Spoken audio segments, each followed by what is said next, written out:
Doctor Bela Chowdary మరియు ధరంచంద్ doctor గారు SP గారికి ఒక పిటిషన్ ఇవ్వడం జరిగింది. రంగినేని సూర్యప్రకాష్ మరియు రంగినేని శ్రీనివాస్పై మరియు ఇతరులపై. దీంట్లో పిటిషన్లో ముఖ్య కాంటెంట్ ఏంటంటే 1980లో ఈ డాక్టర్ గారు గాదె నారాయణ వద్ద శాంతినగర్లో ఒక ప్లాట్ తీసుకోవడం జరిగింది. దాన్ని ఓపెన్ ప్లాట్ ఉంటే దాన్ని 2016లో రంగినేని సూర్యప్రకాష్కు లీజ్కి ఇవ్వడం జరిగింది 3 సంవత్సరాల వరకు.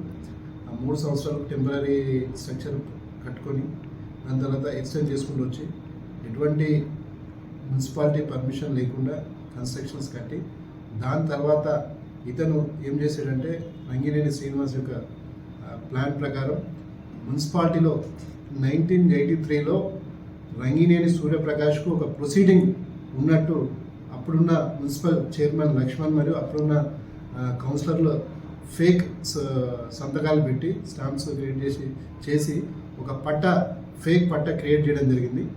ఆ ఫేక్ పట్ట క్రియేట్ చేసి 2023లో తన తండ్రి పేరు మీద ఉన్న ఆ పట్ట బేస్ చేసుకొని రిజిస్ట్రేషన్ ఆఫీస్లో గిఫ్ట్ డీడ్ చేయడం జరిగింది. Document number 8041/2023.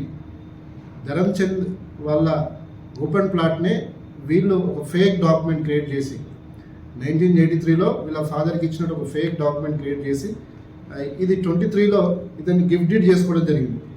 దాంతోపాటు ఏం చేశాడంటే ఈ ఫేక్ డాక్యుమెంట్ క్రియేట్ చేసి SBI bank CCI township RIMS పక్కన దాంట్లో ఈ ఫేక్ డాక్యుమెంట్ పెట్టి అక్కడ బిజినెస్ను 49 లక్షలు తీసుకోవడం జరిగింది. అంటే ఒక ఫేక్ డాక్యుమెంట్ క్రియేట్ చేసి బ్యాంకును చీట్ చేసి లోన్ తీసుకోవడం జరిగింది.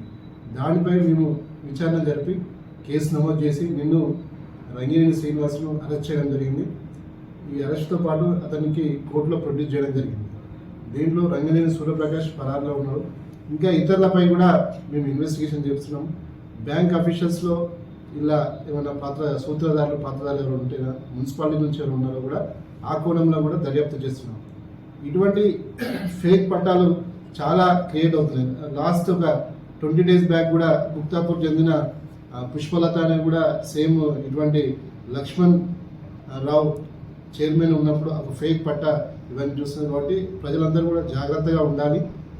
ఇది కూడా ఈ ధరంచంద్ డాక్టర్ గారు ఎలా తెలిసిందంటే ఈ ఫేక్ డాక్యుమెంట్ క్రియేట్ చేసి అతను లోన్ తీసుకున్న విషయం ఎవరికి కూడా తెలియదు. అతను మొన్న ఏప్రిల్లో ఈఎంఐలు కట్టకపోవడం వల్ల ఆ బ్యాంక్ వాళ్ళు ఈనాడు పేపర్లో ఇచ్చారు, ఎన్పిఐ చేస్తామని చెప్పి ఇచ్చారు. అప్పుడు ఇది వెలుగులోకి వచ్చింది. దాని మీద మనం దర్యాప్తు చేసి కేసు నమోదు చేసి ఇదంతా కూడా ఫేక్ పట్టా అని మన విచారణలో తేలింది. ఇంకా దీని వెనకాల ఇంకెవరెవరు ఉన్నారో కూడా వాళ్ళపై కూడా ఇన్వెస్టిగేషన్ జరుగుతుంది. త్వరలో వాళ్ళని కూడా ఒకవేళ వాళ్ళు కనుక ఇంటెన్షన్ చేసినట్లయితే వాళ్ళని కూడా అరెస్ట్ చేస్తామని